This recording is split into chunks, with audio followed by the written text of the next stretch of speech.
Mesdames et messieurs, bonjour. Une guerre se passe pas loin de nous, en République démocratique du Congo. Les rebelles du M23 sont en train de s'aimer la zizanie dans le nord Kivu. Depuis l'éclatement de cette crise en 2021, c'est plusieurs millions de personnes qui sont tuées. Et selon des sources, en majorité des enfants. Qu'est-ce qui se passe? Quelle est l'origine de cette crise? Est-ce que nous pouvions l'éviter? Marc Botenga en parle dans une vidéo sur sa page TikTok.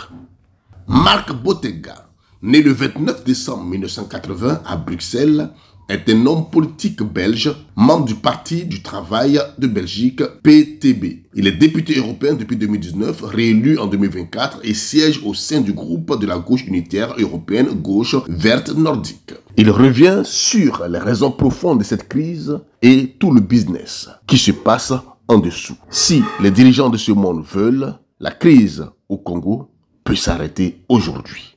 Suivons. Vous avez entendu ce qui se passe à l'est du Congo. Ça peut paraître loin, mais savez-vous que l'Europe y joue un rôle direct et mortifère? Alors commençons par le début. À l'est du Congo, au Kivu, la frontière avec le Rwanda, la guerre a causé environ 6 millions de morts. Certains estiment d'ailleurs que la moitié de ces morts seraient des enfants, imaginez-vous. Alors aujourd'hui, on parle surtout du groupe dit rebelle du M23 qui déstabilise la région. Et en fait, avec l'aide du Rwanda, ce groupe occupe aujourd'hui une partie du territoire congolais. Et le rôle du régime rwandais est fondamental. Les Nations Unies ont constaté que le Rwanda ne livre pas seulement des armes ou de l'argent, mais a même des soldats sur place. Le secrétaire général des Nations Unies, Antonio Guterres, a d'ailleurs appelé le régime rwandais de Kagame à cesser de soutenir le M23 et à se retirer du territoire de la République démocratique du Congo. Parce qu'il s'agit vraiment en fait d'une violation de la souveraineté du Congo et du droit international. Et que va chercher le régime rwandais en République démocratique du Congo? En fait, cette région est hyper riche en minerais. Ressources naturelles, notamment le cobalt et le coltan, ce sont des minerais essentiels pour les multinationales européennes qui servent entre autres pour les smartphones, les batteries, mais qui sont aussi utilisés dans l'industrie de la défense, dans la transition verte, l'aéronautique. Et donc le Kivu contient 60% des réserves mondiales de coltan à lui tout seul. Imaginez-vous l'importance stratégique de cette région. En d'autres mots, la guerre, les massacres, la déstabilisation à l'est du Congo arrangent bien ceux qui veulent voler les richesses naturelles, les matières premières du Congo.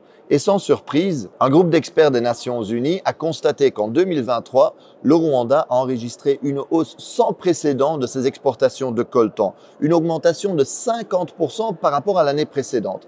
Et chaque mois, par exemple, le M23 fait passer en contrebande 150 tonnes de coltan de la localité congolaise de Rubaya, occupée par eux, vers le Rwanda. C'est un pillage sans équivalent. C'est vraiment incroyable. Et certains qui regardent la carte me demandent, mais Marc, comment est-ce possible qu'un pays relativement petit comme le Rwanda est capable de déstabiliser de manière si durable le Congo, qui est beaucoup plus grand? Le Congo, c'est presque 2/3 de l'Europe, c'est 4 fois la France, 80 fois le territoire de la Belgique.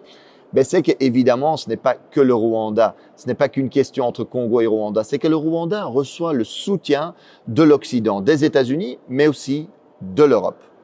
Chaque année, l'Union européenne offre par exemple des dizaines de millions d'aides à l'armée rwandaise.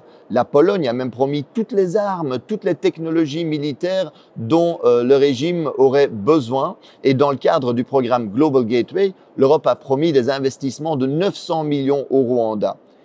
Et cerise sur le gâteau, en février 2024, l'Union européenne a signé un protocole d'accord privilégié sur les matières premières avec le Rwanda. Et cela tandis que nous savons que le Rwanda va voler des matières premières au Congo. La Commission européenne, en fait, a été signé cet accord et a encouragé le Rwanda à piller, à intensifier le pillage des richesses congolaises. Regardez bien la chronologie. En fait, en février 2024, la Commission européenne va signer cet accord sur les matières premières avec le Rwanda. Et à peine 2 mois plus tard, en avril 2024, le M23 occupe la localité de Rubaya, qui représente 15% de la production mondiale de coltan, minerai stratégique. Chaque mois, aujourd'hui, 150 tonnes de coltan passent de là-bas vers le Rwanda dans les mains, sans doute, de multinationales. Le vol et le pillage, c'est ça l'impérialisme concrètement aujourd'hui. Et d'ailleurs, il y en a qui rêvent d'occuper durablement l'Est du Congo en coupant le Congo en petits bouts. C'est ce qu'on appelle communément la balkanisation, pour mieux voler les richesses et les ressources du Congo au profit des multinationales occidentales. Dans le Financial Times, l'expert Jason Stearns est clair. Cette guerre pourrait se terminer relativement rapidement. Il rappelle qu'en 2012, en fait, le M23 avait été battu. Et ce n'était pas seulement à cause de l'action de l'armée congolaise et de ses alliés du Sud, qui avaient battu militairement le M23. C'est aussi parce que les soutiens internationaux du régime rwandais avaient suspendu son financement. Et que donc, eux, ils avaient dit, voilà, à cause du rôle que vous jouez au Congo, ben on ne va plus vous financer. Barack Obama avait appelé Kagame pour lui dire d'arrêter le M23. En d'autres mots, si l'Occident aujourd'hui ne sponsorisait pas cette guerre, elle pourrait prendre fin très rapidement. Et on pourrait éviter, on aurait pu éviter déjà beaucoup de ces morts, beaucoup de ces victimes innocentes aujourd'hui en Congo. L'impérialisme aujourd'hui, le vrai visage de la politique étrangère et commerciale européenne en Afrique, c'est ça. Et quand la Russie envahit l'Ukraine, l'Union européenne parle du droit international, à juste titre. Mais quand son allié rwandais vit la souveraineté congolaise, commet des massacres, elle soutient. Comme quand Israël occupe la Palestine, le Liban, la Syrie, l'Union européenne se range du côté de l'agresseur.